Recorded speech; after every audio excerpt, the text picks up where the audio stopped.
June 6, 1916, an election was held at the province of Bataan, to where among the candidates Conrado Lerma turned out to be the victor. Meanwhile, Jose I. Baluyot, one of his closest rivals, came out short and placed third.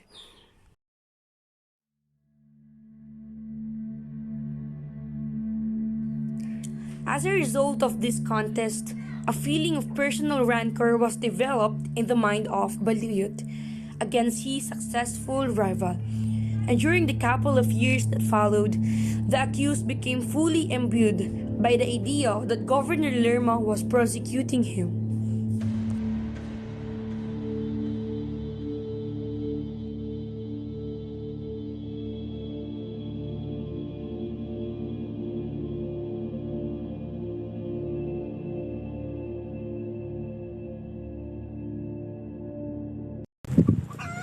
Baluyot, narito ang sulat ng korte. Pinatulang ka ng istampa. Kaya tatanggalin ka muna namin bilang kapitan ng organisasyon.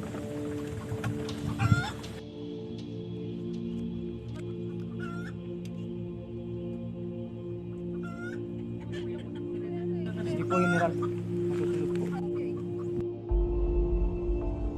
Due to the estafa case that Baluyot is facing in the court, he was asked to resign from his duty as a captain of the National Guard.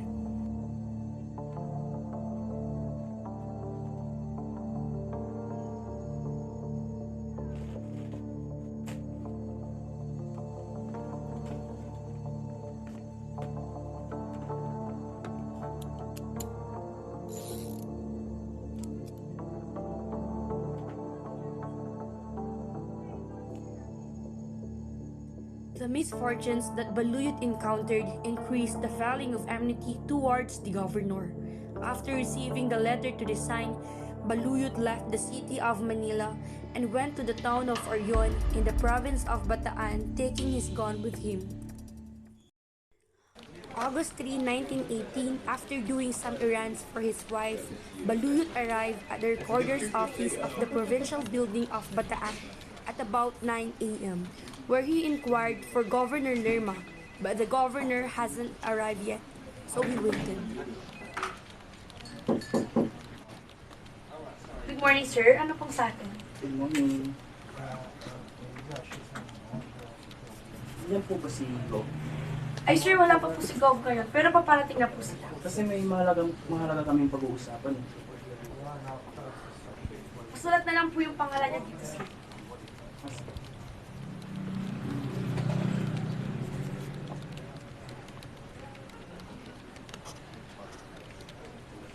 Bale, tawagan na lang po namin kayo, sir, kapag nandito na po si Gov. Thank you po. Hintayin ko na lang dyan sa labas.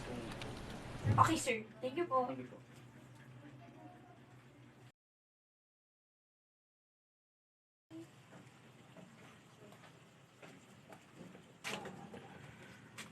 Naway, ito na ang uli natin pagkikita.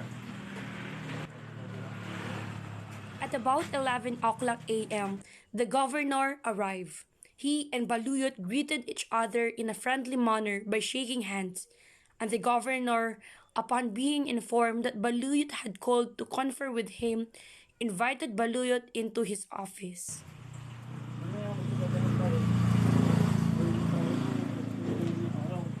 Sa gawin mo yung tutuloy nyo.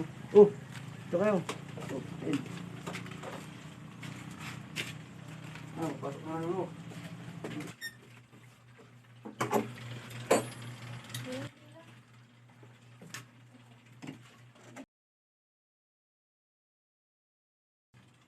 Sir, pinapatawag na po kayo ni Gov.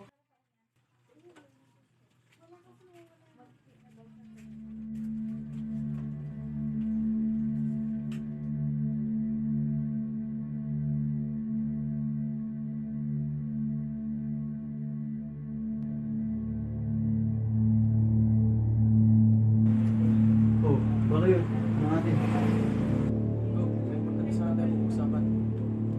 The governor and Baluyot remained alone in the former's office for 3 to 4 minutes, whereupon it occurred to Governor Lerma that the interview might be more extended than he had expected, and he accordingly requested that Baluyot should withdraw long enough for the governor to confer with Juan Antonio Aranjuez.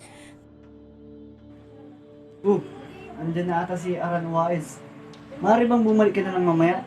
At may mahalaga kaming pag-uusapan? Walang problema, go. Sige, maraming salamat.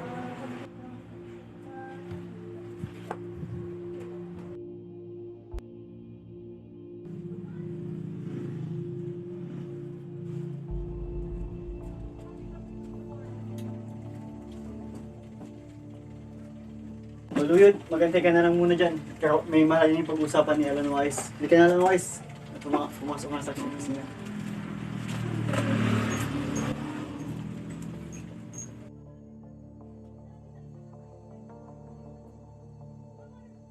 Ano pala ang ating pag-uusapan? Reyes? Tungkol saan?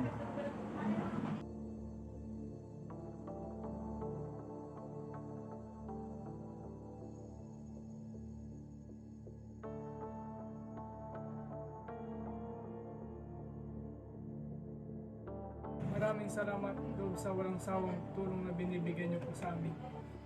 Ngayon, maraming salamat sa sinabi mong problema, kaibigan. Masan mo.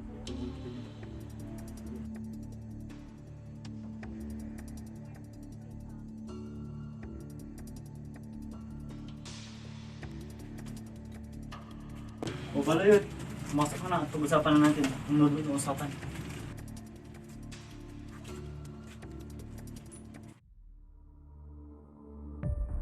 Saan pala yung sinasabing pupuntahan mo, Mr. Baluyot?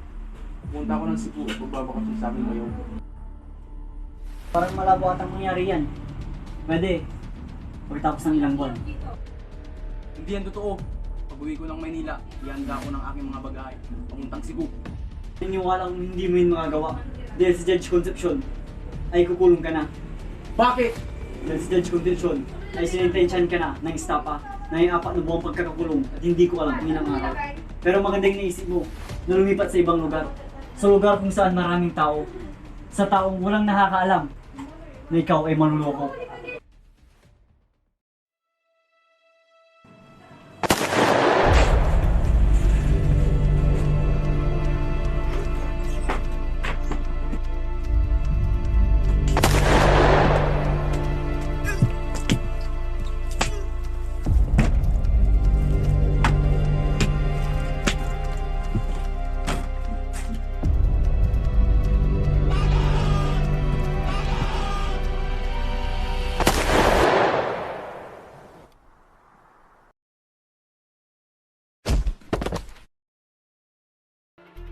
Baluyot, immediately after the tragedy, stepped over to the window of the room overlooking the public square and calling to a squad of constabulary who were directing themselves to the provincial building, indicated that they should come up.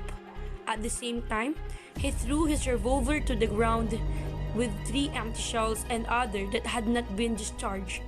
Upon the arrival of the constabulary, he surrendered without resistance. Saan ka pupunta? Tas mo ang kamay mo! E ginawa mo ko yung gobernador! Hayop ka! Magsalita ka!